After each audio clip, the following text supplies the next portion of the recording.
Guys, wanted to say one thing to you. The Rockstar Superhero podcast is a passion project, right? It's something I love to do. It's something I hope you're enjoying. I get enough downloads that tell me the answer is yes.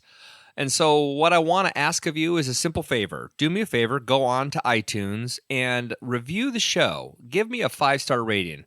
Yeah, I know I'm telling you what to do, but the fact is those 5-star ratings really count with iTunes.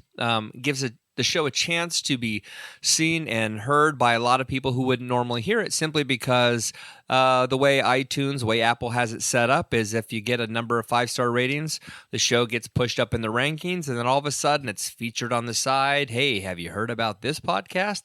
So do me a favor, go on to iTunes, find the show, Rockstar Superhero Podcast, give it the big old sexy 5-star rating, and leave us a really great compliment.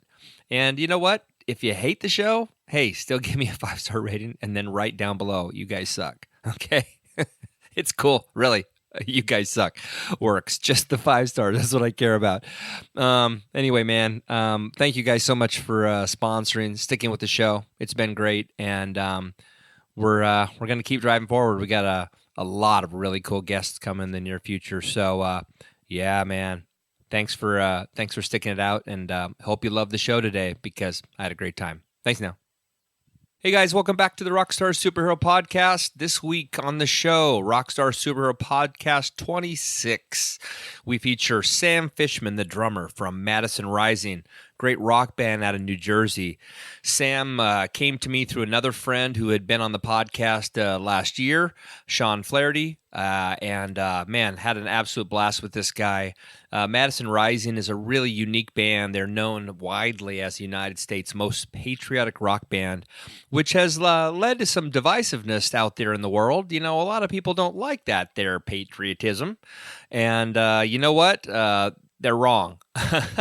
Madison Rising is a great band. Sam is a great drummer, and I couldn't have had more fun. So I'm going to leave it here. I'm not going to add anything fancy. I'm just going to tell you welcome back to the Rockstar Superhero Podcast. Thanks for being patient, waiting out the last month for me to have a cool guest, because this one's a cool one. Sam Fishman from Madison Rising.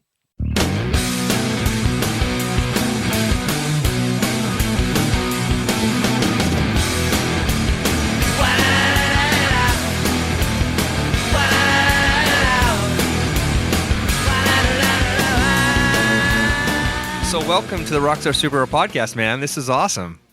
Yes, yeah, we're here. Yeah, no, I'm really stoked. It was a really big surprise. We have a mutual friend in Sean Flaharty, and Sean hit me up, I don't know, a week and a half ago and said, hey, how would you like to talk to a bona fide rock star? I don't know about that. Well, that's that you paying the bills with that humility, man. It's all good. But he said we had a lot in common, and I was just really stoked. And then you and I had a brief chat, and you seem like a really great guy. And so, man, I'm really excited to have you, on the show today, Sam. So thank you. Yeah, I'm very excited. It's nice to really dive in. Yeah. No, I hope so. Hopefully, here's the thing, because we're on Skype, I want to make sure our listeners know it. It could occasionally get noisy. We're not live, and we're not doing video, so sadly they won't be able to see your, striking features. But, right. But the one thing that, I guess I should say, let's just go for it. We'll wing it, and we'll dig it, and rock and roll, and heavy metal, and all that good stuff. All right. Yeah. So what I actually want to start with is Sean, of all things. I think it's a great way to break the ice, and I'm kind of curious how you got to know him. For those who aren't familiar with Sean, Sean is the executive director of Eyes of Freedom, which is a touring, what would you call it, a statuary, if you will, of... it's an exhibit, a traveling exhibit. A memorial for 23 3 lost soldiers during in Iraq. Correct? Am I correct on that? Not Afghanistan, but in Iraq. I'm pretty sure. I believe so. I'm actually in front of my computer. I can fact check. Okay. Well, Sean will be upset with us when he listens to us that we didn't have this completely memorized. I'm sorry, Sean, but regardless, it's an extraordinary exhibit, and I saw it in Seattle a few years ago. And the second I walked into the room, it was just, it's like the ghosts of the dead walk in that room. It's an extraordinary thing, and you've been privy to it too, Sam. Yeah. Do me a favor. Tell us about how you met Sean and how that all happened, and how come I'm sitting in front of you today. Well, so I was touring with Madison Rising, and we met up. I believe we were in Michigan, and I just kind of stumbled into the exhibit here, the memorial, Eyes of Freedom, and there's Sean. And I think it was one of my bandmates that had told me that Sean was into Rollercoasters. Oh yeah. And I said, no way, really? I've got to go meet this guy. So that was it. Just the roller coaster thing. Just hearing that, and we started talking, and we actually ended up becoming great friends. And because Sean also travels a lot, we were like, oh, wait, are you going to be here at this time, or I'm going to be here at this time? And we ended up going to Kings Island together, and I met some more of his friends, and we've actually we did an event at Holiday World last year. It's the greatest. Again this year. Holiday World is the greatest place that nobody knows about except us guys, right? Us weird coaster nerds, right? It's amazing. Yeah, I think I went on Legend like 20 times, but just really that was how it all started, just from being on the road and having that connection of liking roller coasters. Yeah, no, that's awesome. I had a feeling it was something like that. I was hoping it was something more benign, but I think it's really cool that it's, of all things, it's such a nerdy conceit, right? The hobby of nerds who can tell you how tall Steel Dragon is, and the length of Steel Dragon, and the year it was shut down for a death on the park, and all that crazy stuff. We're weird. But I've seen guys who, they'll come off being all macho, and then you ask them to go on a roller coaster with you, and they're like, "No, man, I can't do that." Yeah. And I'm just like, so how nerdy is it, right? I mean, you're going 200 feet in the air. That takes some balls. Yeah, that's true. So was last year your experience at Holiday World? Was that the first time you were there? Yeah, that was my first time. Wow. Really exciting. Really just. Oh, man. It was a good time. Yeah, it's an extraordinary place. So for the listeners, Holiday World is this, I don't think it's the world's, but I think it's America's first theme park. It predates Disney by about 8 years. And it's in southern Indiana in a town called Santa Claus. Really, there's a town called Santa Claus. Yeah. And it's an extraordinary place, very inexpensive to get into. Virtually everything inside the park is free with the exception of food. I mean, even drinks are free. Sunscreen is free. The water park is free. Parking is free. It's crazy, and it's not expensive on top of that. And you have this extraordinary experience. Everybody's nice. It's super clean. You can almost lick the bathroom floors. I mean, it's a really, really killer place, right? Yeah, it's worth going. Yeah. So before we get off of Holiday World, we do have to stay on the coaster tangent for a few seconds, okay? Yeah. So because our roller coaster listeners are definitely going to hit us on this. Okay, if you gotta rank Holiday World coasters, and I knew you knew this was coming. Yeah. Where do you go? Because I have so many people, I'm going to kind of pre-answer this for you. So many people say Voyage is too intense, but they also have this, when you get off it, you have such an experience of, I can't believe I just survived that madness. Yeah. That you almost can't put it number one, and at the same time, is it rewritable? And the answer is no. I mean, you can kind of rewrite it, but you really have to be a maniac, and I don't know. I mean, to me, I got to go pound for pound. It's still got to be Raven because it's short and sweet. Wow. It's too short, in my opinion. Legend was my number one for a long time there. That's where I'd put Legend. Yeah. But see, I haven't ridden Legend since 2011, and it was really slow, and I was really disappointed. Voyage was running terribly that night. I had a huge pothole in the first hill, and that wasn't fun.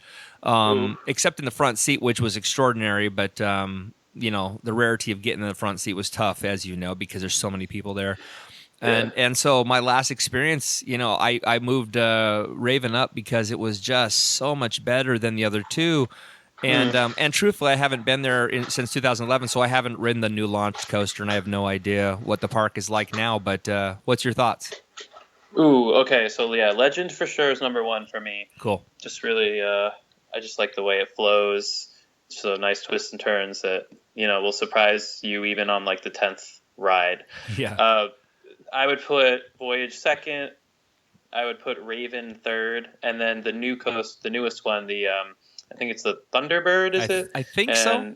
Yeah, that's the launched wing coaster. Yeah. And that would be my least favorite. Actually, it's very short.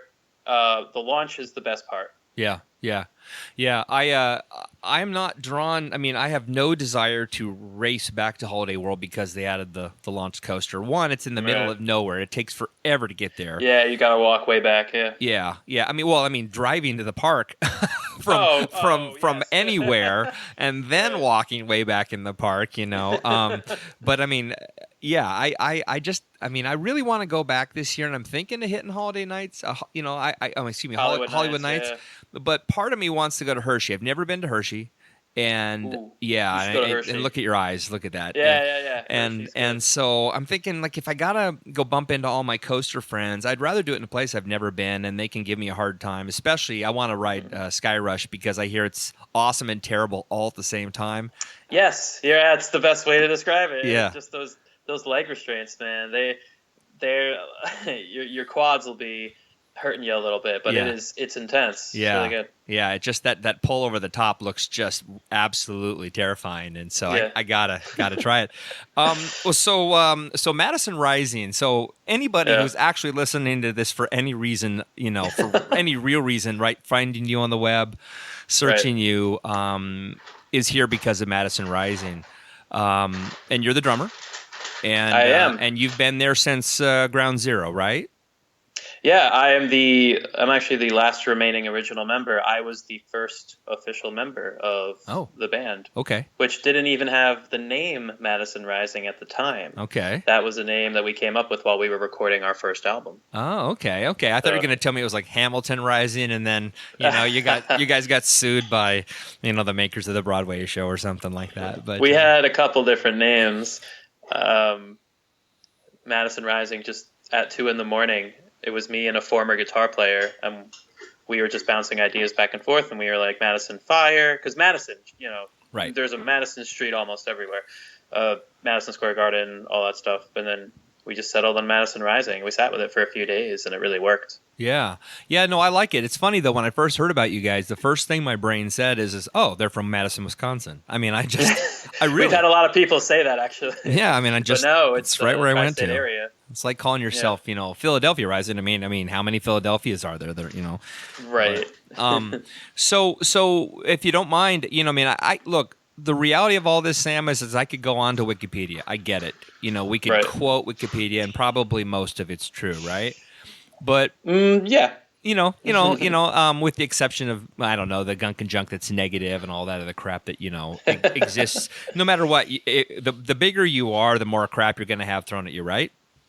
Sure, yeah. I mean, not everyone's going to like you. That's just how it is. Well, and especially a band that, you know, I mean, if you've listened to my podcasts, you know, anybody who's listening to this would know that I talk about my spiritual beliefs, right? My faith beliefs. I don't use them to lambaste anybody else who thinks differently than me. You know, I'm not against any one person or any one type or any one group or anything like that.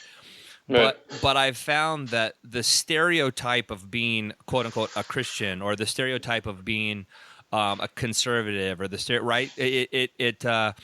it inevitably, it creates, I wouldn't call it divisiveness, and I wouldn't even say it's polarizing, but it's something. There's enough of a stereotype there that people go, I don't know if I want to listen to that guy or talk to that guy, or he's probably X, and they're wrong. Right.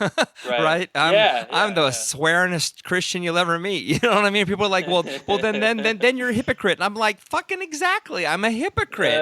I'm a human being. That's why I think it's so important, because I'm a human being, right? Yeah, and so I mean, with your band, I mean, you guys are polarizing. You do extraordinary things, and I think you challenge the stereotypes. I think you're really, really good, and so I hope you'll talk about your music and everything. But if I could ask any one starting question, what's it like to be in a band that kind of makes waves? And how do you deal with that? We I think that was the point initially. We wanted to make some waves, absolutely. It's been. I mean, I've been in the group for 6 years now. It's been a very interesting experience. We had songs like "Right to Bear," "Soldiers of America." That was in the beginning. That was the first album, and "Right to Bear." Second Amendment song. Yeah. People saw that we were doing that, and they're like, "Wait, you're a rock band and you're singing about the Second Amendment? Like what the hell? Like, right. That's really like." We had some people saying like, "That's so hokey, that's cheesy." We had some people saying like, these guys don't get it. And you're gonna experience that, but ultimately we did it because we wanted to stand up for something, and we wanted other people who already believed in those things. Yeah. We wanted to create a community for them to be comfortable, standing up with us and giving them a voice through music. Yeah. And I think we were very, very successful doing that right out of the gate, Yeah. And then we had the Star Spangled Banner, which I would argue is not polarizing. Well, actually it is, but I don't think it should be. Right. You're exactly. People make it. Yeah, people make it a polarizing thing, but that's our national anthem. I mean, come on. So that really elevated us to a new level, because there were so many people that would say, "I know you guys are, a conservative rock band, patriotic rock band, but I love your version of the Star Spangled Banner." We had hundreds of people tell us that, and so we won over a lot of people. We went across the aisle. Yeah. By doing that rock version of the national anthem. That was very cool to experience, and I can say till the end of time, like, I was in a band that played a very a rock version of the national anthem. That's kind of cool. Yeah. Oh, and had national success because of it. It's funny because you've actually had you talk about it's polarizing and it shouldn't be polarizing, which is such a conundrum, especially but then it makes sense as an American. Everything in America, well, honestly, is polarizing. I mean, anybody outside of it says, for the most part at least, because I've experienced this outside of the country, and and whether it's in, I don't know, Asia or if it's in Europe, people go, "Oh man, America must be X," right? The dream of what they think it is. But the one commonality they always say is the same thing: is wow, you guys sure piss each other off. Like, you guys are not cohesive. You have extraordinary freedoms. You have all this stuff, but you argue a lot. Yeah. That's part of the tradition. Yeah, I guess so. That's the tradition. That's the some of the arguments aren't as scholarly as they could be. But the idea is to have a debate, a well-informed debate, right? That's the I think that's the goal. Yeah, no doubt. Well, so you guys have gone through membership changes. You had mentioned you're the sole survivor, as it were. I've made it this far, yeah. Do you, I mean, you don't have, anything I say here, I mean, especially if I ask you questions that make you uncomfortable, we can always cut them out, you know what I mean? But if you're cool with maximum transparency, and I'm not going to ask you legal questions. I mean, you can...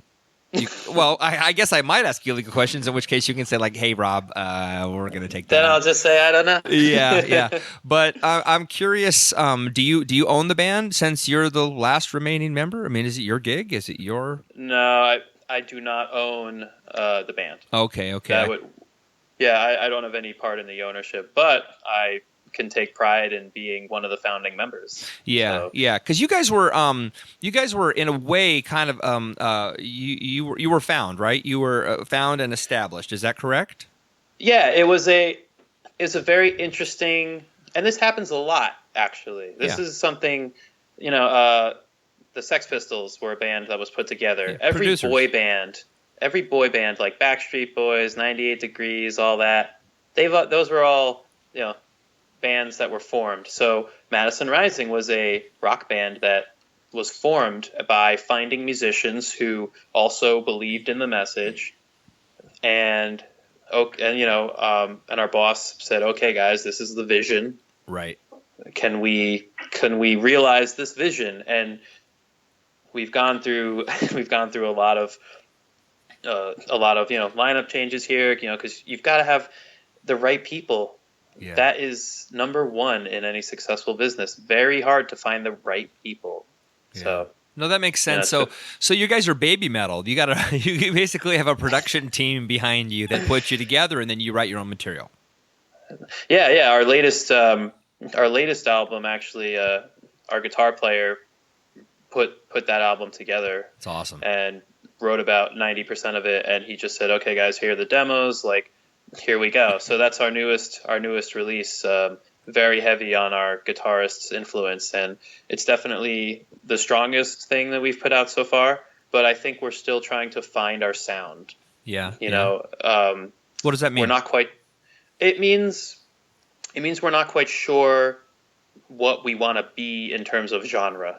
Oh, really? If you listen to the first 3 albums, you'll hear, one sound, and then, the third album kind of starts to morph a little bit, and then you listen to this new album, and it's completely different than the first 3.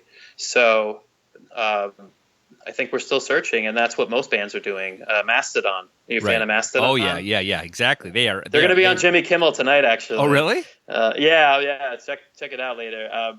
But Mastodon is a band. They started out, it was all chanting and screaming on their first release. Yeah. And then by their 4th, 5th release, they were starting to get into some psychedelia. Yeah. So they were also experimenting, searching for, a sound, trying to find something new that they could all do together that really would represent their mood or their feeling at that time. Yeah. And so it's a constant search for sound, and we're still searching. We're still trying to find what is the real sound of Madison Rising.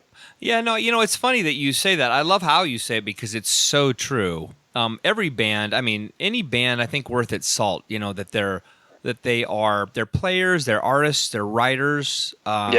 They're soulful, right? They wear their hearts on their sleeves. All those definitions of being an artist, which I think you definitely are, which I am as a drummer as well. Yeah. I'm always looking to evolve as a musician, and I'm never really satisfied.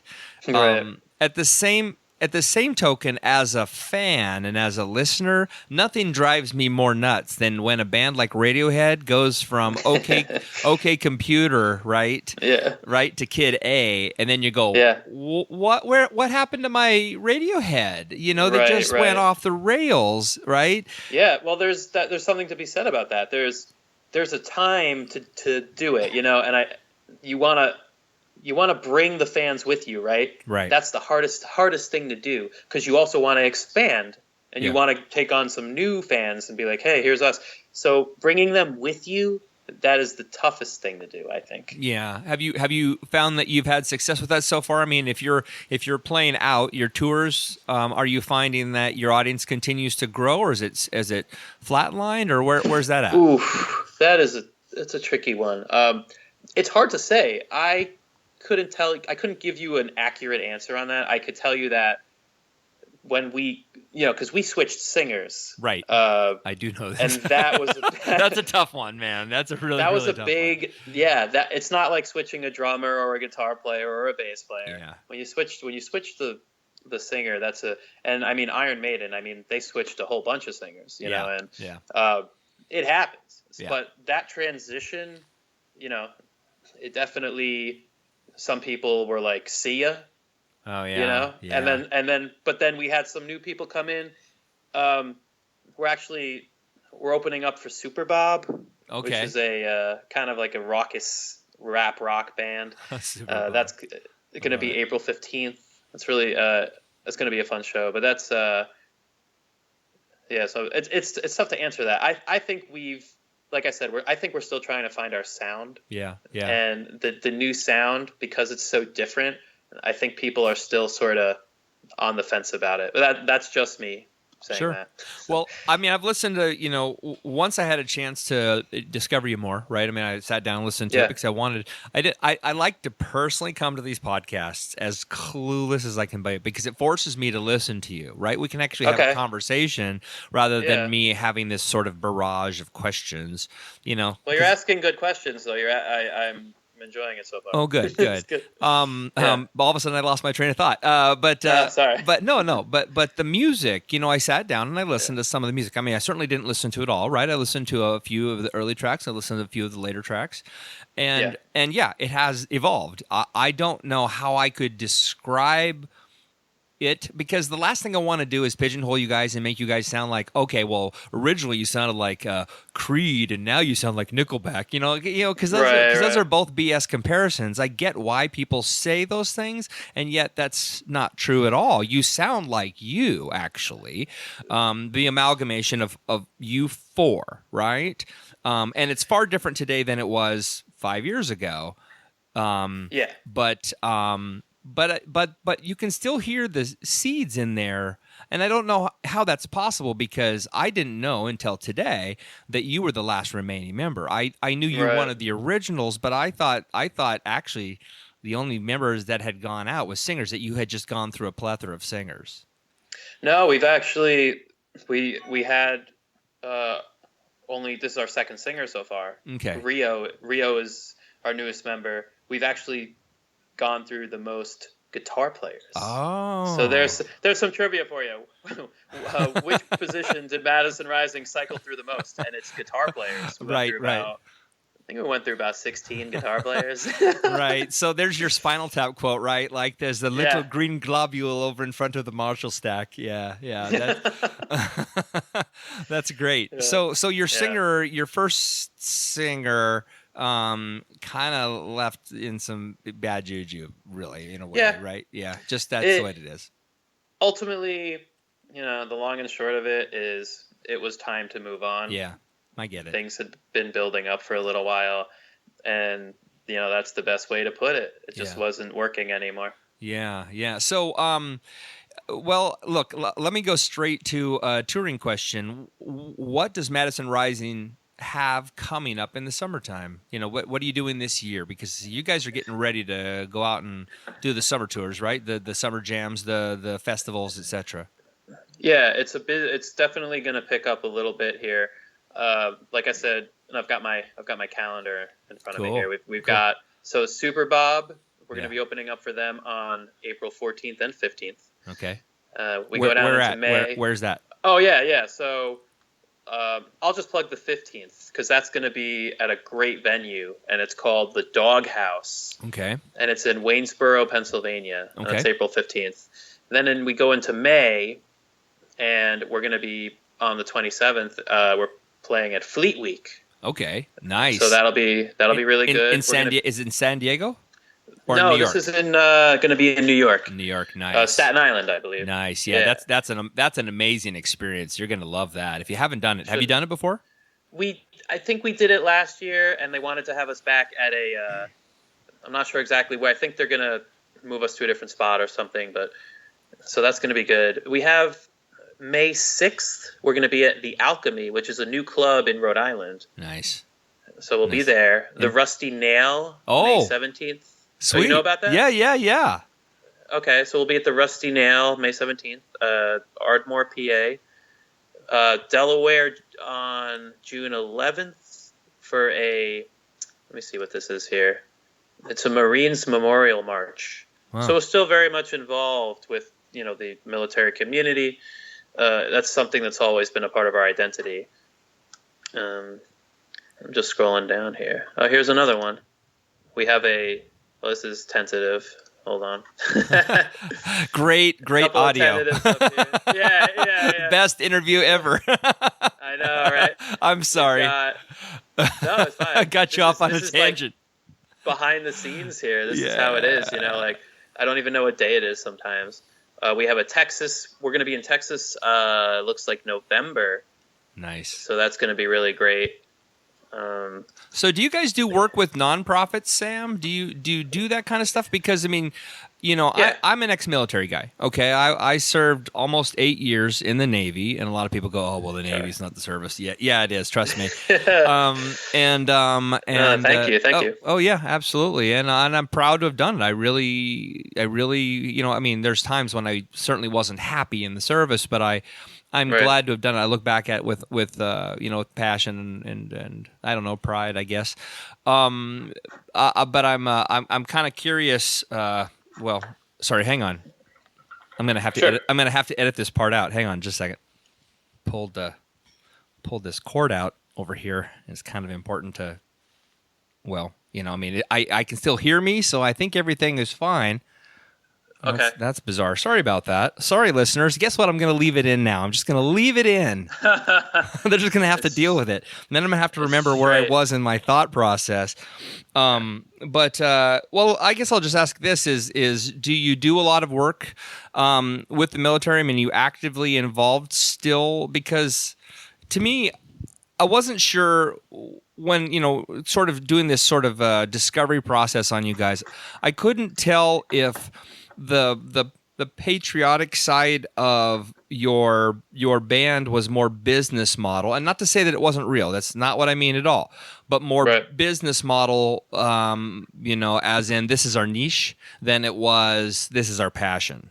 Is that fair? Because I mean, I know it's kind of a tough question, but coming from the military, that makes sense to me. It's fair to say that the best answer I can give you is that it was both, really. I mean, we saw that there was something missing in the community, in that military community. We wanted to just stand up for something at the same time. And obviously, this band wouldn't work if none of the members believed in what we were doing. Right.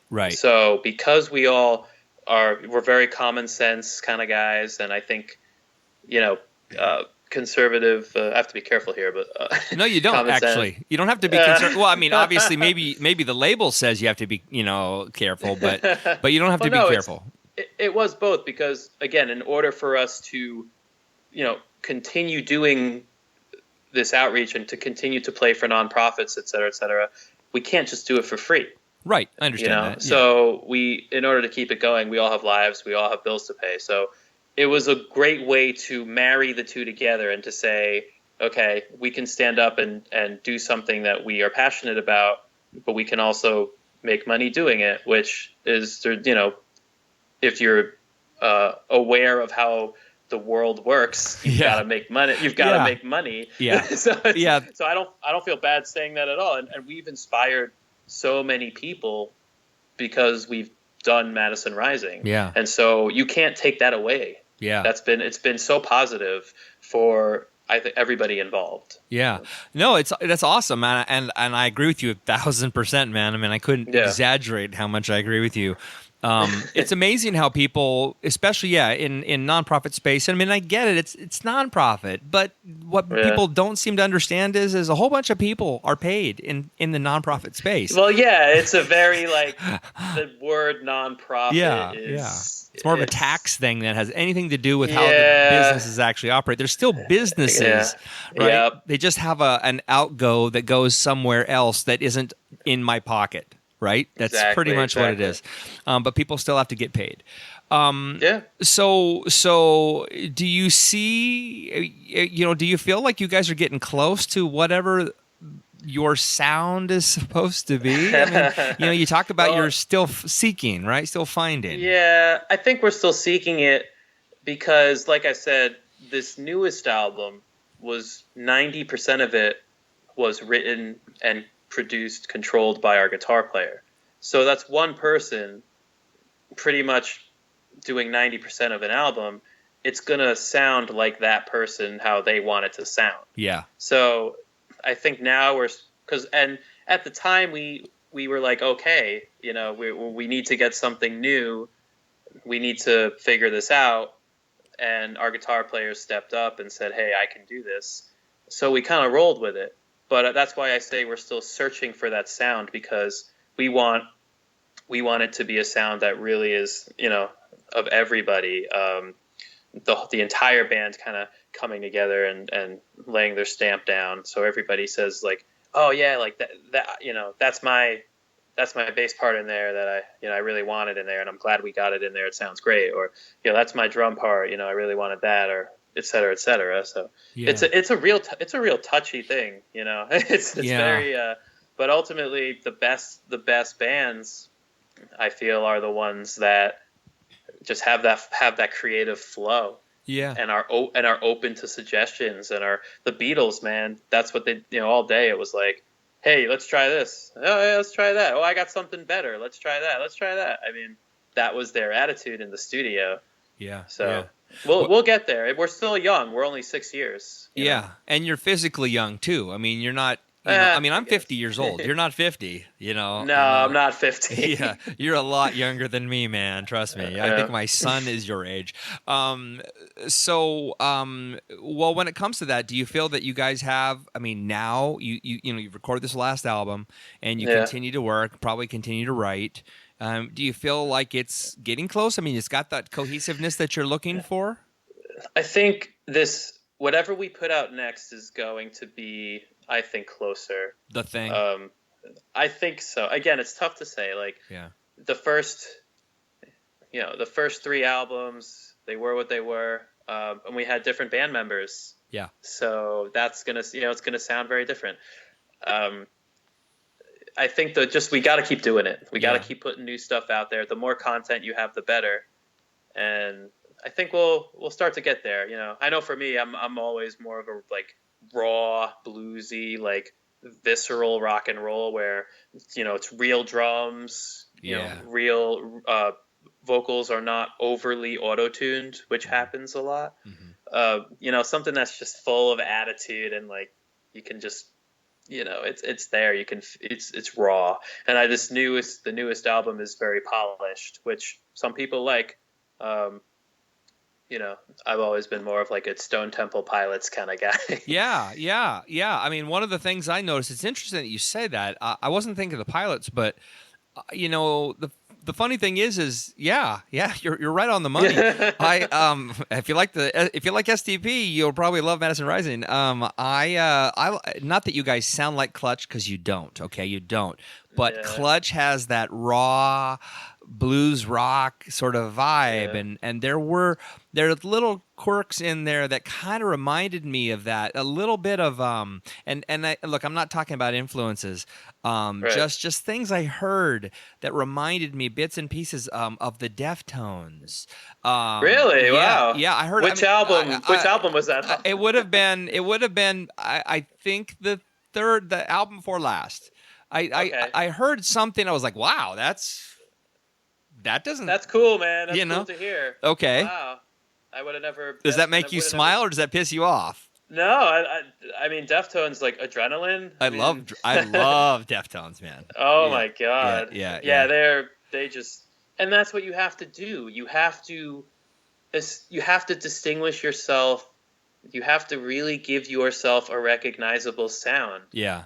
And that's why I keep saying searching for that sound, you know, something where you listen to it and you say, that's Madison Rising. Yeah. And we really had that with the Star Spangled Banner, you know, and it's hard to do, but that's what you strive for. You know, I don't want to sound like everybody else, even though ultimately you're going to have influences, but you really want to create, and that, I think that happens in the song style, the songwriting.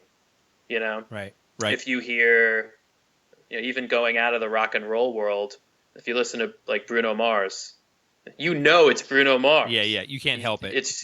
You just know it because of the songs and because he's throwback. Yeah, and you know it. Same with STP. Same with Deftones. Yeah, you know it's the Deftones. Yeah.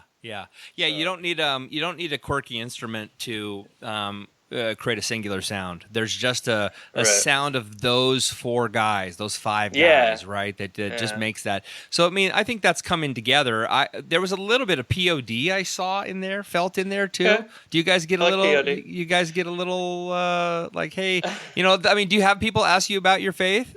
Do you guys have questions? Yeah. Because you're as a we've had conservative people- band, you know what I mean? Sure. Yeah, we've gotten that a few times.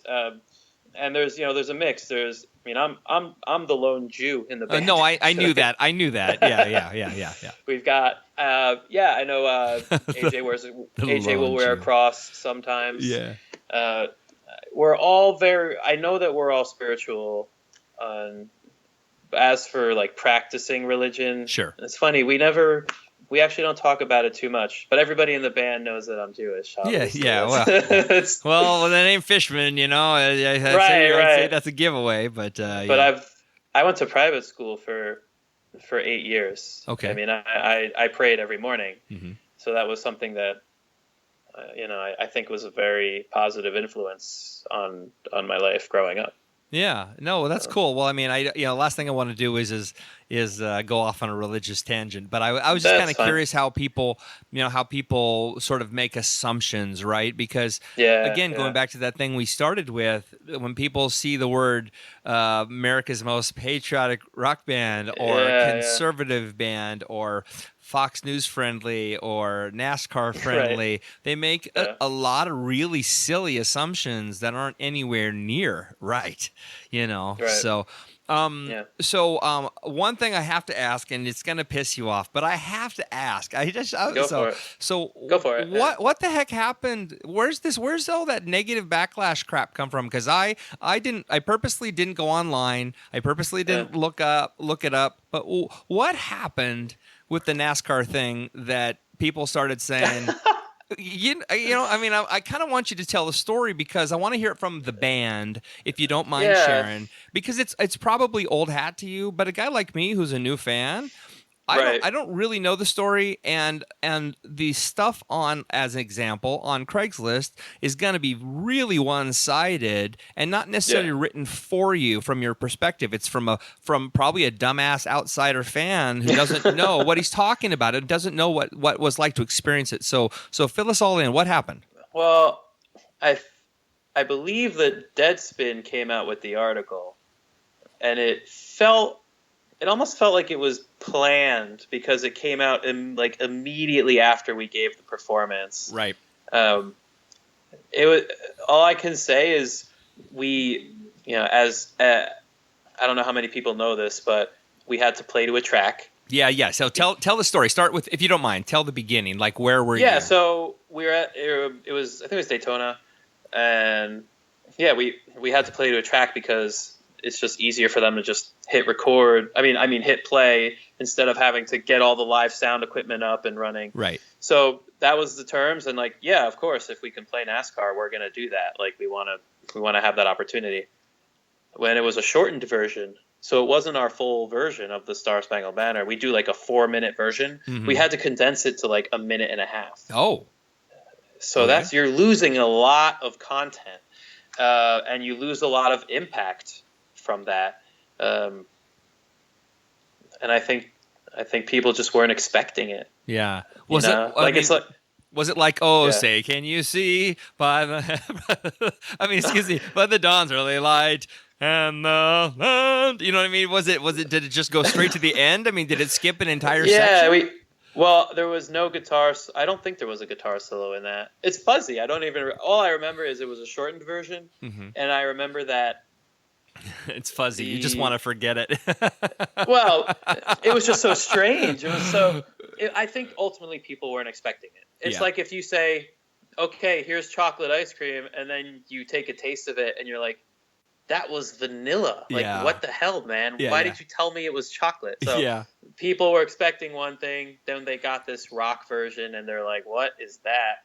And people are there for the race anyways. They're not there to hear us. And they're drunk before the race even starts. Yeah. Right? Yeah. It's NASCAR, It was interesting being there. Have you been to No. a racing event? I mean, I've been to a racing event, but I've never been to like Daytona or whatever it is, Tallahassee or whatever. Right. I've never been to any southern racetracks. No. You can feel the cars Yeah. in your bowels. Yeah. Like, Yeah. like it was uncomfortable. A lot of people get off on that, and then all power to them. It just doesn't do it for me, And I mean, I love performing, playing on the drums. That's what I love to do, and roller coasters. But. Yeah. You can't get paid to ride roller coasters. Well, yeah. Rob Alvey can, but yeah. I met that guy. Yeah, he's not a bad guy. He gets a bad rap, but yeah. Anyway, it's funny. So being a drummer, here we go, buddy. We get to go down the drum road. So oh boy, open the floodgates. Yeah. So what do you? So when did you start playing? If you don't mind. So I started playing. Yeah, I was in like third grade, and I used to hit pots and pans with the wooden spoons. Sure. And my babysitter used to hide the wooden spoons because it was like too much noise. And I begged my parents for about a year. I begged them, maybe even 2 years, and they finally got me a drum set. And I've been playing ever since. Orchestra, concert band, percussion ensemble. Wow. Anything I could play. And then I graduated and I started doing some rock and roll. But I also love jazz. I mean, I play a lot of different genres. Okay. What kind of who influenced you in your early days? Is this typically like one or two drummers that, kind of fires you off? Well, who are those guys or girls? Let's see. So I used to go on drummerworld.com. Right. And that was when I was younger. That's how young you are, is when there was a .com. Yeah, drummerworld, yep, .com. Oh, so my I used to God. go on there. Yeah, I used to check out, I think it was Dennis Chambers. Yeah. And Steve Gadd, the Buddy Rich and all that. But I didn't even start looking at those guys until I had already had about 3 or 4 years of lessons. Okay. And I think that was very beneficial because then I was able to focus just on my technique and then be exposed to what I could do with it. Right. So, yeah, I love those guys. Art Blakey is a favorite drummer of mine. He's incredible. Even Brann Dailor from Mastodon. Yeah. Who has he's a jazz influenced guy, although I don't think he knows it, but he's heavily influenced by a lot of jazz music. Yeah. Yeah, I think it's pretty clear. He reminds me of a Tony Williams. He's got that. Yeah. Tony Williams, another great. And I used to just watch drum solos, Yeah. I just love that, the creativity behind the kit. Yeah. So do you have a favorite drummer besides yourself? I'm definitely not my own favorite drummer. I couldn't resist. I do enjoy seeing what I can play. But no, that's a tricky one. Yeah. That's really Art Blakey. I really just that extraordinary. Guy yeah, he's a force. Gavin Harrison, who plays with Porcupine Tree. Yep. Yeah. Really tasteful. Yeah, that guy. What about you? Whoa. Oh, I'm sorry. Say again. What about you? What are some drummers? I came from that different generation, right? So even though I probably was influenced by the same guys, the early mid '60s session guys. Right. The Hal Blaines of the world, Art Blakey's awesome, Elvin Jones. Elvin Jones, yeah. But for me, it was the mid '70s prog bands. It was, it was Rush and Kansas and Styx and all those bands that were playing orchestral rock, and sometimes in seven. You know what I mean? Right. That was kind of my thing. It's funny when I didn't really think about it as a kid. As an adult, I noticed if I go back and listen to Kansas, it kind of blows my mind. And no disrespect to Phil Ehart, because I think he was an influential drummer. But is he a great drummer? Not even kind of. Yeah. I mean, when you're at least when you're talking about technical expertise or even ability to hold time, that's a guy who's all over the time map. I mean, just no groove at all. But he created some really unique style. There was a really unique way he played that you could always tell. And granted, when you hear a violin in the background, you're like, okay, that's Kansas, Yeah, right? right. But it's the same thing with Neil Peart, right? He would play his cymbal part, that ding ding bat ding bat bat, you know what I mean? He would play that part, and those things, they become their signatures, right? And so you just recognizing this guy, that's the guy. When I get down to it as an adult, if you will, especially as an older adult now, I mean, my tastes have changed radically. I still listen to that stuff, but the truth is, I mean, what I really listen to, I listen to techno. I listen to a lot of metal, Yeah, and ferocious metal. I'm Ooh, not a fan of. There's a band. What's that band that's up in the PNW? This Wolves in the Throne Room. Oh, I know of them, but I actually haven't heard, so I need to listen to that. I've been listening to a lot of Australian bands. So 12 Foot Ninja, I love. I mean, I just am crazy for 12 Foot Ninja. I love Caligula's Horse. It's my hope to interview Jim here in a few weeks, and when they get off tour, that'll be a heck of a thing for me. Nice, heck of a coup. So what an amazing singer. I really love Shining from Norway. I bring them up constantly. I believe I'll check them out. Yeah. Oh man, Shining. So there's two Shinings. There's my podcast listeners, I talk about Shining all the time. Shining, there's two of them. There's one in Norway and one in Sweden. The Swedish band is a death, like literally a satanic band. It's all about no, I mean literally, like the songs. One of the songs is called "For the God Below." I mean they are a satanic. They are a satanic band. But the Norwegian band was an actual hardcore jazz outfit in the late '90s. College band that evolved into a technical jazz metal band. Wow. And it is awesome. I mean songs in like 17 and just crazy madness, and I mean, it's just, oh my God, it's so good. It's so good. And I become friends. Awesome. Yeah, I become friends with the singer. He's actually in my first podcast I did, Jorgen Munkeby, and they are just wild, an amazing band. And yeah, I mean, honestly, like I said, I've been listening to a lot of Caligula's Horse lately. I've really fallen in love with them. So I highly recommend anybody check out stuff like Marigold and Turntail. And then, I don't know. I mean, I'm a really diverse guy when it comes to my listening. I still, to this day, I'll pull up a dream pop band like Hi Hi's. They are from. Are you familiar with them? No, but I'm familiar with the dream pop genre. Yeah. So a little bit of that. I'm not. I don't like every dream pop band, but I'm crazy for the Hi Hi's. I'm crazy. Cool. They split their time between Sydney and New York, and they're an incredible duo. They just did a tour last year, and it was wonderful. And so I listened to everything from Hi Hi's to pretty extreme metal. I'm not again into the really dark stuff, And then I listened to jazz and opera and ABBA. I mean, my daughter the other day saw a band I would love to turn you on to because you like Porcupine Tree. Is Frost from London, and if Frost with an asterisk next to it.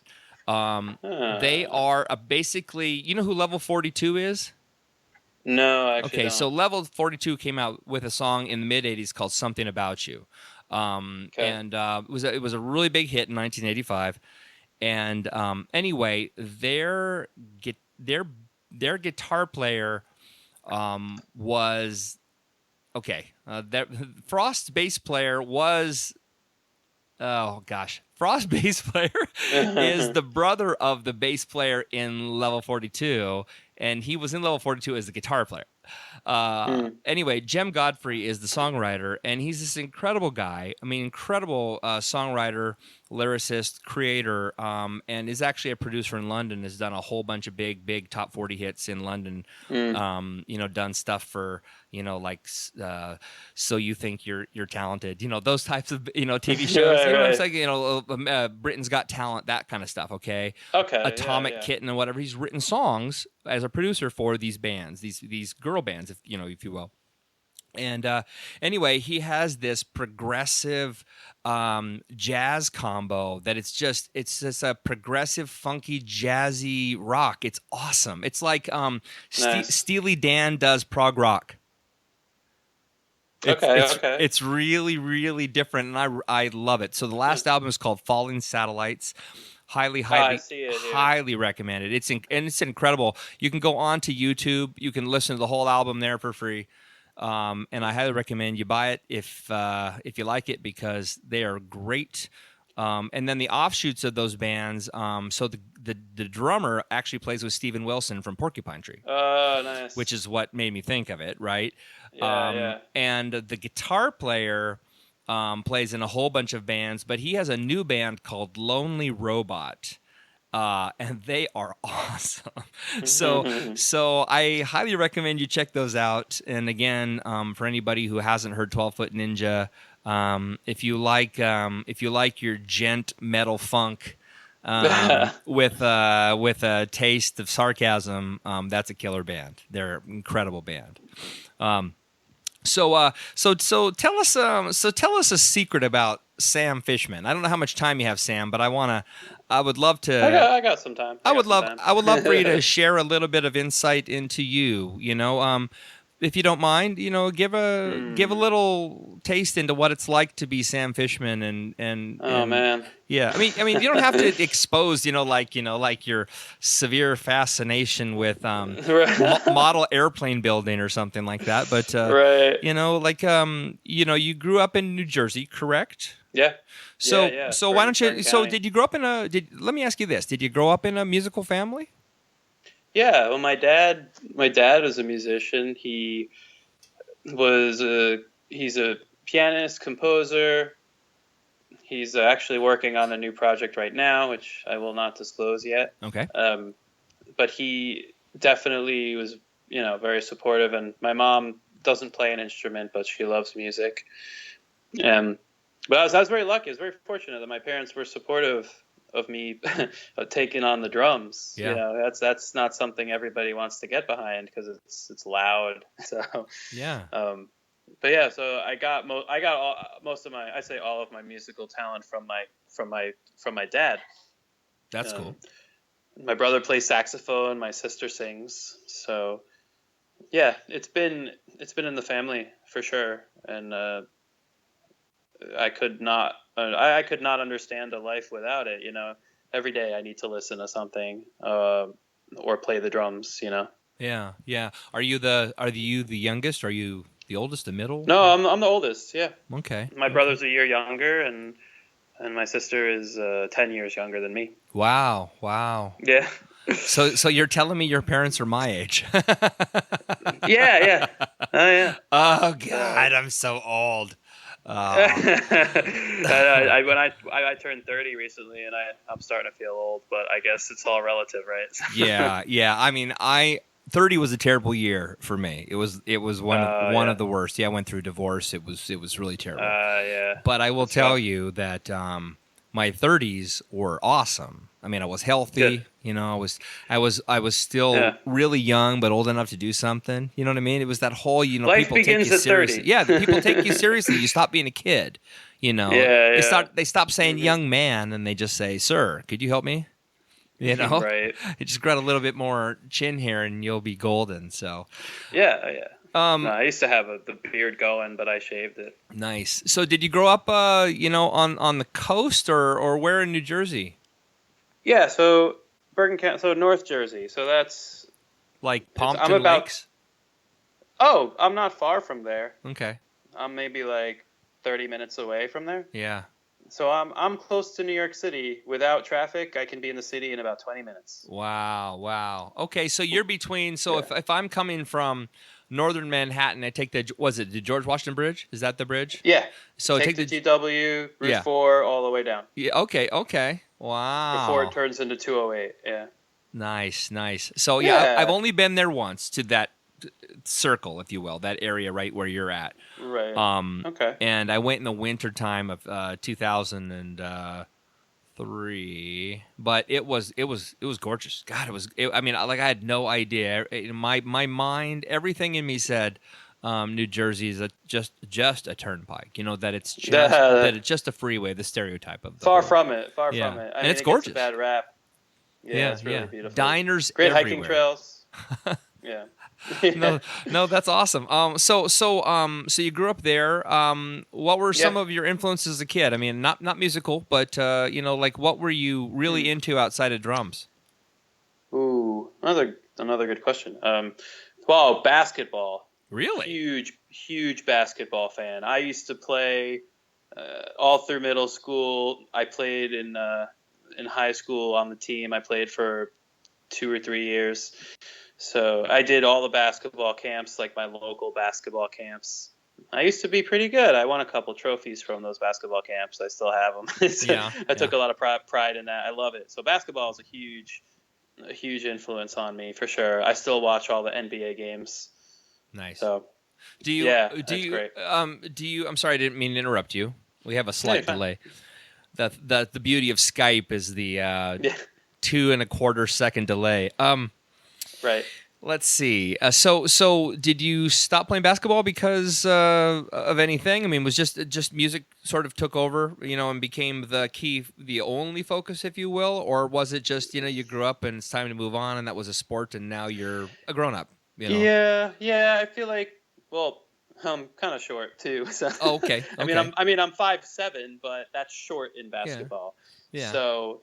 That, and also the school that I chose to go to for like my high school, right? Their basketball program is pretty weak, right? So I never had great coaches throughout my high school career. Okay, and I even had teammates telling me like, "Dude, like you're good. Why aren't you playing more?" Huh? And in practice, I would like out hustle people, right? But the coaches wouldn't play me because I'm too short. So on defense, I didn't match up very well. Yeah. And I was kind of bummed about that because I knew that I could be a more of an asset. But it all worked out for the best. Obviously, I still did the summer camps. It was a lot of fun. Yeah, music sort of took over, and I had to sort of decide: okay, am I going to do music or am I going to try to deal with the basketball program? And I was like, well, basketball program is really not that great. I'm more into music than I am basketball. Yeah. So, and I'm more talented, obviously, doing music. So I'm going to do that. Yeah. So you had given me a heads up that you have an endorsement. Is that correct? A musical endorsement. Yeah. So that's really exciting. It's my first ever endorsement. It's from Regal Tip, and they are just. The sticks that they sent me are just they're great because they're simple. You walk into a store. Yeah, you know how this is. You walk in a store, like, maybe I'll try some of these sticks today. Oh wait, there's 70 different kinds of drumsticks I can choose from. Like, way too many. So I was able to find, and it's actually through a friend, Derek House. I'll give a shout out to him. He plays with Sucker Punch, and they're from Washington State. Mm-hmm. So, and they're great. So Derek called me up. He's like, "Hey Sam, I've been talking to Regal Tip, and you should give him a call." And so I did, and they sent me some sticks, and they're the naked model. They're just called naked, and it's the 5A, and it's so simple. No finish on them. Yep. It's just the wood. Yep. And that's what I like. I can. Same with my music. It's real, it's raw, and it's great. So I'm very happy with it. I'm hoping that things will move forward with Madison Rising and can really get things all moving on all fronts. Yeah, get a signature stick, but just basically the naked stick, right? The naked 5A, but with the signature on it. Right, I think that'd be pretty sweet. I mean, although I could just send you a set of nakeds, right, and you could just sign them and ship them Yeah, back, right? I could do that too. No, Regal Tip, it's really solid. I used to play Vic Firths. Yeah. I used to do that, and everybody has their own thing. Some people love it, some people love ProMark, whatever. But I really found that this naked model was really just the simplest stick that works for me, and so I love it. I've actually never played them. I actually play the Jack DeJohnette sticks, which is the white. Excuse me. It's the white signature model. Yeah, I've seen those. Do you know which one I'm talking about? And they are a lot like what I assume the naked sticks are, in that they, even though they are sort of finished, and yes, they're painted, but they're painted and sanded down, so they have a really, really rough. They don't slip out of your hands. I mean, they're really hard to break. I play fairly hard, and they, you can beat them up for a really long time, and really nice weight. They're basically like a 5A, but they feel like a long 5A. They you know what I mean? Like they've got an extra half an inch or so, to them. I love them, but the naked stick, I gotta try that, because the naked. I love the 5A. It's the right thickness, the right width. Yeah. I have little hands. I have really long palms and really, really short fingers, and it's so bizarre. So I mean, I can't hold a lot of sticks. I need 5A is kind of the max, or Yeah, and Regal's been around since 1958. Yeah, and they're made in America. Yep. They're upstate New York. So what a better it couldn't be a better fit. Yeah, I equate them to because I grew up on a Ludwig kit, and I equate them to Ludwigs. Right? It's just old school. It's Americana. It's just awesome. So the old drums are great. Yeah, what kind of kit are you playing? Well, I have a Rogers kit. From the 1973, awesome. But it sounds better than any of the new drums I've played, but I don't really bring it out for shows, just because I want to try to preserve it, so I'll practice on it. But I usually play a Tama right now. Okay, like one of the older series, like a Superstar, or one of the new ones? The Imperial Star. Okay, nice. So it's good. It gets the job done. It's punchy. I'm not too picky with the drums. I just know that I like the older sounding drums, because I feel like they're just made better. Yeah. So is your Rogers kit, is it an older maple kit, like an older Gretsch kit? It's got the or birch. It's got the champagne sparkle. Oh, I love that stuff. I don't know what. I gotta go check it out and see what kind of wood it is. All I know is it sounds good. Yeah. That's sort of. it's probably a cross between. It's probably a little bit of maple and a little bit of birch. They did it to save weight and to save costs, and they have a really great tone. Rogers. A lot of people don't know this. Guys like us, we get it, right? Rogers are great kits. Yeah. They don't have the brand. I'm glad you get it. Yeah, they don't have the brand recognition, especially in today. And you got a lot of boutique kits, right? A lot of custom made stuff now. Yeah. But I love Rogers. That's great. So you got. I'm actually having a custom kit made for me, which is really exciting, by Response. Okay. Drums. Cool. And that's gonna be like, it's gonna be ready, I think, by the end of April. But that's gonna be like, it's gonna have like an old school American flag, like airbrushed on it, like a tattered kind of. Yeah. So that's gonna. Don't tread on me, man. Right. So I'm hoping. I think that'll look great to play at Madison Rising shows, Yeah. Well, I have this weird section that I like to do in my podcast, and I didn't do this with Sean. Bring on the weird. But I'm bringing on the weird now. So I like to ask some weird questions. I call it 17 questions. It could be everything from 12 to 25, but it's somewhere in the middle. So 17 questions. They're usually stupid questions. And they are usually, I try to make them unique, but I will say that there are some repeats in here of past questions I've asked other people, only because I like them, and I think they're good questions. All right. Yeah. So I'd like to do this, and then maybe we can close on some surprise you have for us, if you have anything. So I'm like plugging it into your brain right now. Bring me a surprise. Bring me a surprise. Okay. Okay. So these could be yes or no questions. However you want to answer them. They can be single, one-word answers. They can be paragraphs. You can talk for an hour on an answer, right? So just and some of them are stupid and silly, okay? And some of them are even offensive, which is great. Ooh, nice. So, and if you don't like it, I'll edit them out because there's one question on here that I've asked everybody, and everybody afterwards has said, "Would you take that out?" So yeah, right. So we'll see. We'll see if I can squeeze it in this time. Okay. All right. Question number 1: Who is your favorite Spice Girl?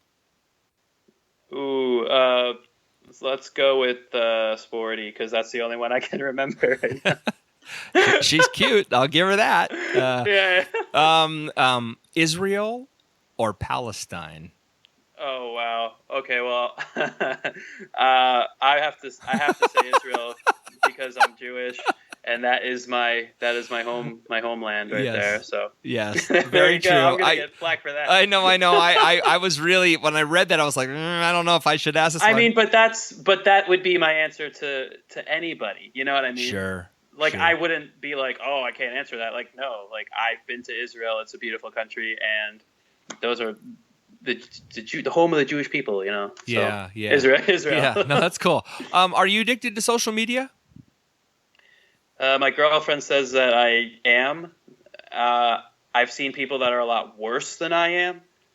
I think the most I've posted in a day is 3 times, which for me, that's pushing it. Wow. That's not addicted to social media. No, that's pretty lightweight. I know. That's what I'm trying to tell her. That's not addicted, but it's borderline. It's I have actually left social media on 2 different occasions for about a 6-month period.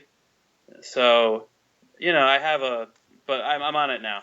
I'm not addicted. I'm definitely not addicted to it. Okay. What would you rather be, a stripper or a strip search police officer?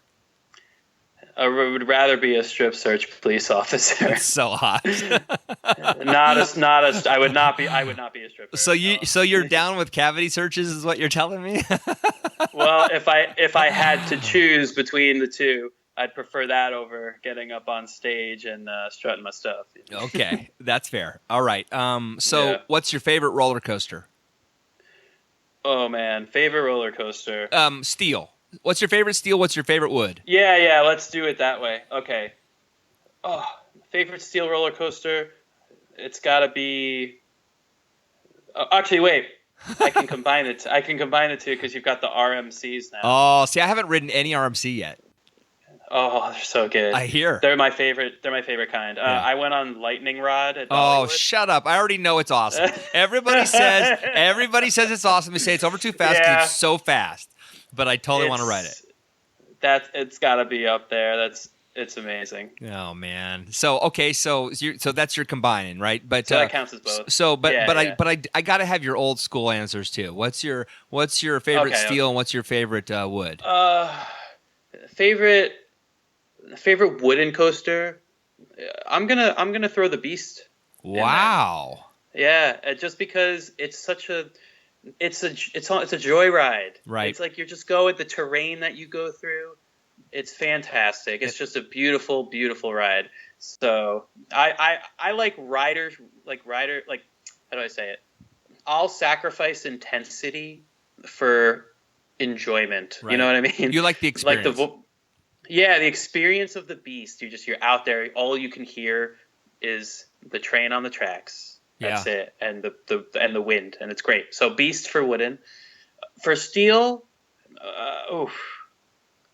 that's a tough one. All right, I'll say Millennium Force. Oh, dude. Yeah, it's a little bit of a cop out. It is a really great ride. That drop is almost. It's. I mean, there are other better drops as far as like literally intense. Yeah, there are. But the thing about that drop, for anybody who's never been on it, you never feel like it's gonna stop. Like it's gonna. You feel like it goes under itself. It just takes forever to sort of really round the bend and drop down. It's amazing. Oh, can I change my answer on that real quick? Sure. Hold on, man. No, because it's great, but I was just remember that I could not stop talking about this with my girlfriend. Cheetah hunt. Oh, I totally want to ride that. It looks so much fun. It is the most fun that I've had on a roller coaster. It's fantastic. 3 launches. The theming is great. You really feel like you're a cheetah on the prowl. It's great. Wow. Yeah, it looks like it's jumping constantly. Yeah, it's fantastic, man. It is. You're gonna love it. I'm gonna love it someday when I get there. Yeah. Okay, if you could have been born in a different era, when and why? Well, I would have been born. Let's see. Probably in the 50s, so that way I could go to college during the 70s. Interesting. Wow. Yeah. Okay. That would have been more of my scene. College today is not. There's just a bunch of coddled kids that like back then. I was talking to my dad about this, and he said people when he was in school, it was all about just like what can we do to change the world. Now it's all about like. It's different. It's different now, and it's PC. It's so PC. Yeah. I didn't. So I would have liked to have been born in the 50s. Yeah. That's cool. Have you ever had a brush with death? Yes. Two, actually. Tell me both. Tell me about them. Oh my God, you have great questions. Cool. This is great. Okay, the first one, I was in Rochester. Driving down a 2-lane road, but it was a 2-lane highway, so I was doing like 65. Deer jumps out of nowhere, and I hit the deer, and I tried to avoid it. So if I had not swerved to my left a little bit, I would have hit the deer head on in its stomach, and who knows what would have happened. But I was able to avoid it, and I hit it on its neck, so it wrapped around and hit the side of the car. Oh. It was brutal. The second was with Madison Rising. And we were up in Fort Kent, Maine. You know where that is? It's like way up there. I've been to Maine, but the farthest north I've been is like Boothbay Harbor, just north of Portland. Okay, this was right near Canada. Okay, we're up there. Driving down, it was like this is funny. So my singer and my guitar player, like they'd been having some drinks and we were having a good time, and then we decided to. I said, all right, guys, let's get out of here. Let's start driving. So it was 1:30 in the morning, pitch black. We're driving down a 2-lane road yet again. Trees on our left and right. I mean, the trees were hugging the road. All of a sudden, I see a giant moose butt appear in front of me. And now we're in the conversion van, and I can see the moose's behind at eye level, and I start yelling. I'm freaking out. I hit the brakes and swerve to my left just a little bit. I'm able to get around the moose because the moose was moving right. Oh. But this thing came out of nowhere, and if we had hit that thing, we would have not made it home. Yeah. It was the scariest moment of my life. Like God was with us that night. It was so intense. I don't know. That was really crazy. It was so crazy. Well, it's like hitting a tree. I mean, they're a moving tree. They're giant. They're elephants. They're giant. People have no idea how big a moose is until you see a moose. It was so scary. It was so scary. Wow. We're lucky. We were so lucky. Wow. Okay. I'm glad you're here with us. This has been fun tonight. What are you most afraid of in life? I think I'm most afraid of not accomplishing everything that I want to accomplish. Okay. And I think that's a fear that I think a lot of people share that. Yeah. Just being not like looking back and saying, man, I didn't get to do that. Yeah. I didn't get to do that. So I'd say that's my greatest fear right now. Nice. Okay. So in your opinion, you have to name one man and name one woman. Who are the two most beautiful people in the world? For guys, yeah, you got to tell me who's the most beautiful man you've ever seen. I'm thinking about that.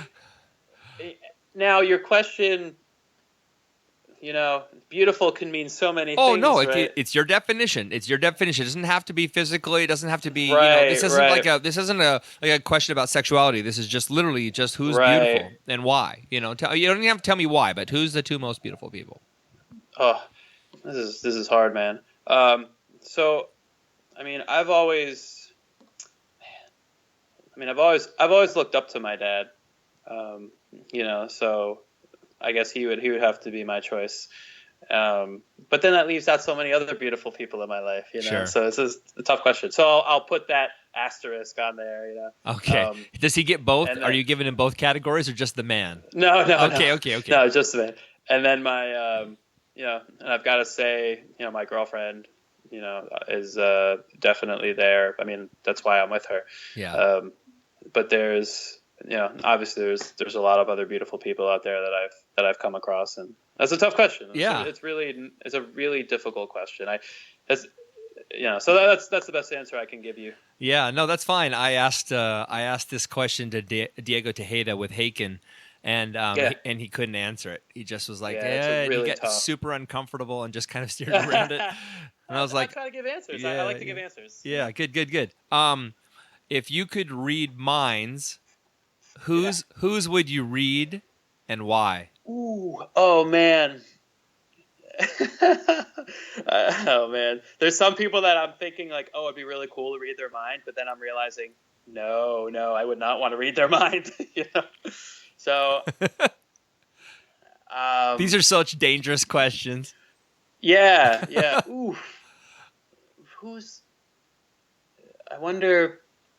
I'll just throw out a filler answer. So I'll put Scarlett Johansson on there. Oh. Wow. Okay, that's a great aside. I like that one. Yeah. So just If you could bring back any person to life, who would it be? Abraham Lincoln. Okay. If money were no object, what would you do Yes. to make the world a better place? Ooh, oh my gosh. Well, it's almost like the Miss America pageant, where they're asking them all these questions. Like, what would you do to change the world? It's hard. It is hard. Yeah. Can I tell you what I would do if money were no object? Of course. That's just me for me. Yeah. Sure. Okay, I think that'll be a better answer. Okay. So first, I would tour the country and I would tour the world, riding every roller coaster that I could, God and I would do bless that you. for, I'd try to ride, every one if I could. But yeah, so that'd take maybe like 2 years, maybe a year if I really hit the ground running. And then I would also get a log cabin in the woods that was surrounded by a lot of hiking trails, and I would build my own recording studio in this log cabin, and then I would just invite people over and we would just record albums. Wow.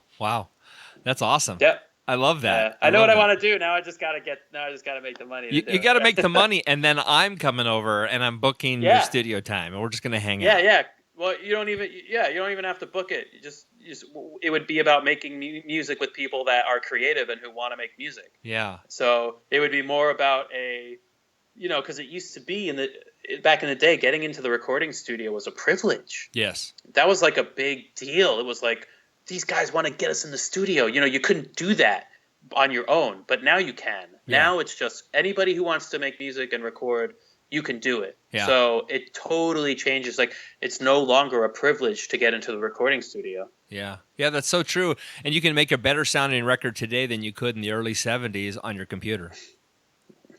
Yeah, you could, although I would argue. I know. The analog world is still the best. That round sound, right? Yeah. Right, and just the production techniques as well. Everybody getting in at once and just laying it down instead of this like, oh, let's control every single facet and make it sound like completely perfect. Like, I'm just not into that. Yeah, no doubt. Look, you're a young guy still, but what year of your life, if you could relive it, why would you? And what year would that be? Great question. Ooh, I really enjoyed 8th grade, actually. Really?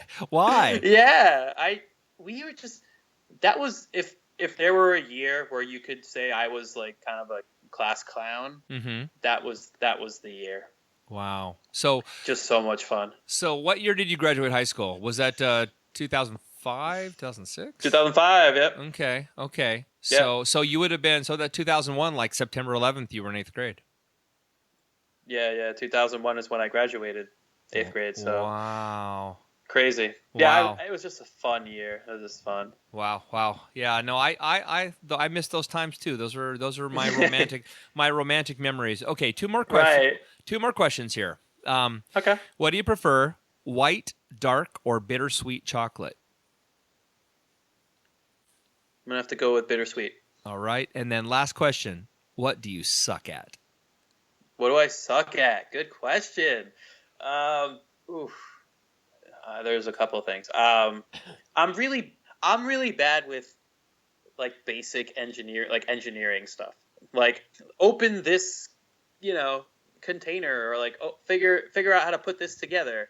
I just was never very good at that sort of thing. That's cool. So not so much a scientific mind, but you're creative, clearly. Oh, I'm creative. Yeah, I mean, I've been into physics. I always liked physics, but that was more because I liked roller coasters. Right. But I was never good with like mechanical, like if you asked me to like put a car together or stuff like that, or learn how a car works. Right. I'm not into it. Yeah. I'm pretty bad at that. Well, I would tell you. So this actually brings up an interesting topic. Talking about mechanic stuff. My father passed away last year, and he was really into cars, mechanics, that whole thing. Okay. And I'm just like you. I'm an artist. I wasn't into it. It didn't draw my attention. And yet to this day, I mean, if my dad were alive and he said, "Hey, Rob, do you want to come out in the garage and just work on a car with me?" I'd be there in a heartbeat, getting my hands dirty. Yeah. And I freaking hate, I hate getting my hands dirty. I mean, I'm the guy that wears the plastic gloves, the mechanics use. And I can't even that. I feel like they've broken and that the grime has gotten under my fingers somehow. It's just I can't stand that feeling. And I guess I would tell you, not that you asked, but I would tell you to go after the things you don't necessarily like, because a fully formed life, man, is just all those experiences. That's true. That's a really great way to look at it. Like, there's going to be things in life that you don't want to do necessarily, but it'll actually teach you a lot more about yourself, I guess, what you're saying. Yeah. So what's next? I mean, you guys are getting ready to go out, like I said earlier, go out, play some shows, play some big stages, etc. Are you guys writing for a next album right now? And what's the future look like? I think we need to. I think the best bands are the ones that are always working, right? Right. So an album comes out, it's like, okay, what are we going to do next? What's our next album going to look like? Yeah. So I think that's what we should be doing. I'll have to talk to the guys and see where their minds are. But I think definitely more shows. Would like to get some new material in the works, and trying to really kind of reestablish, re-energize, because when we had that changeover, we're finally kind of settled now. So this summer is going to be very important, important summer. Yeah. Do you find that you're the motivating sort of factor in the band? That you're the chief motivator, the guy that gets everybody up and running and back on track? The energy I'd guy? like to be that. I'd like to be that. I try to be that guy sometimes. I try to like, hey guys, we got to rehearse. Hey, we got. Rio is very good with that. He's like, hey, we got to rehearse. It's it can be tricky sometimes. Some people want to take a break. And then you've got to be like, hey, come on, like, let's go, let's do this. I've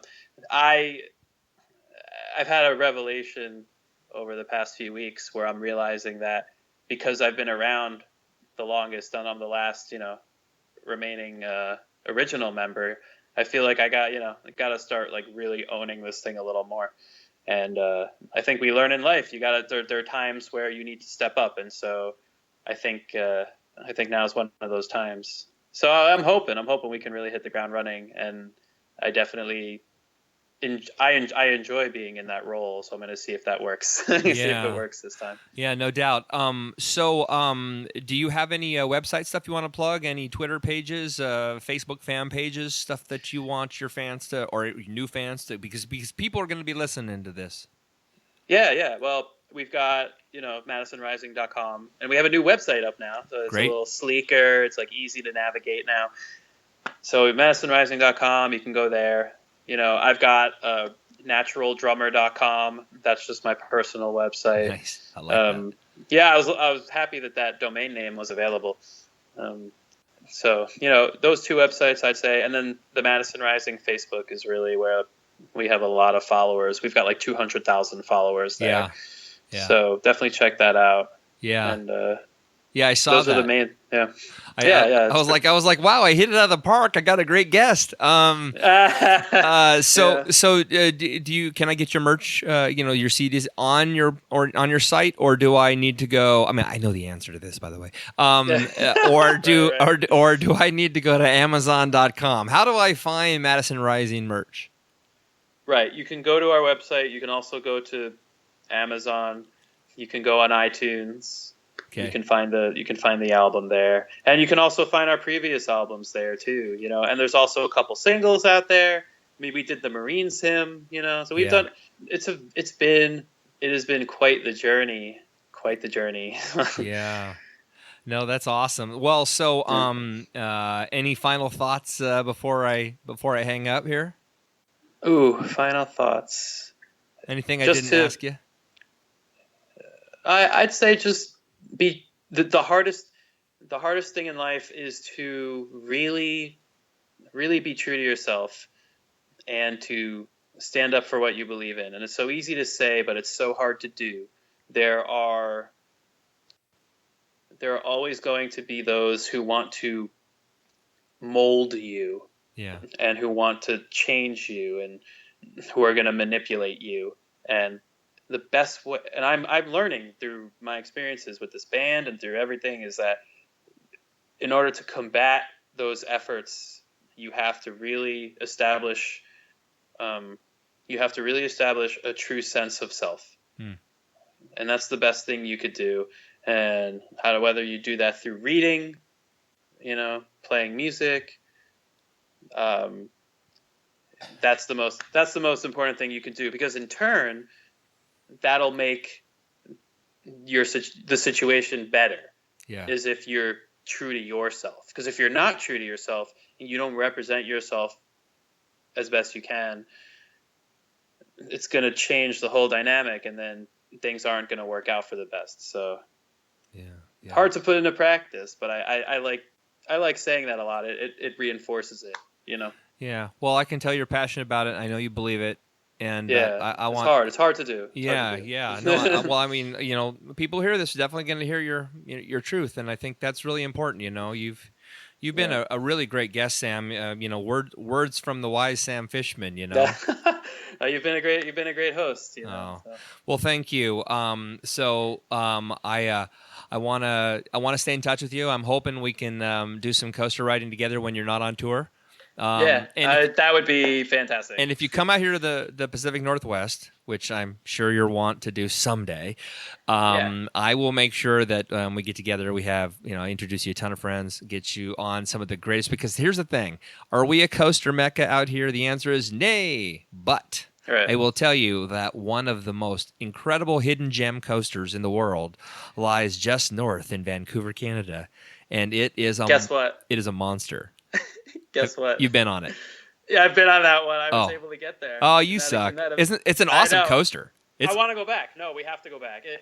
My girlfriend and I went up there. It was incredible. Yes, it is a hidden gem. Yeah. Absolutely. Yeah. You were so right about that. Yeah. There's also one like 30 minutes south of Seattle, right? Puyallup. Well, there's a Puyallup Fair, which is really hard to get because you have to kind of be in the area. It's, in September. There's a little portion in spring that it's open.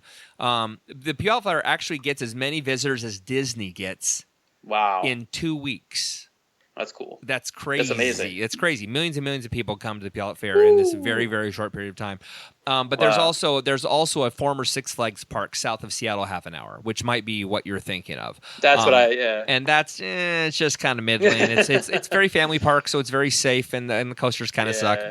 But needless to say, you come back out here, we'll make that happen, and we'll go back up to Vancouver because coaster in Vancouver is a beast. I love that thing. And maybe Silverwood in Idaho too. Okay. All right. It sounds good to me. So we'll make that happen. So thanks for being a killer guest. You're a great guy, and I want to stay in touch with you. And let's just make you more famous, buddy. Yeah, well, one day at a time, right? But thank you again so much. This was really great, and we will be in touch. You're welcome.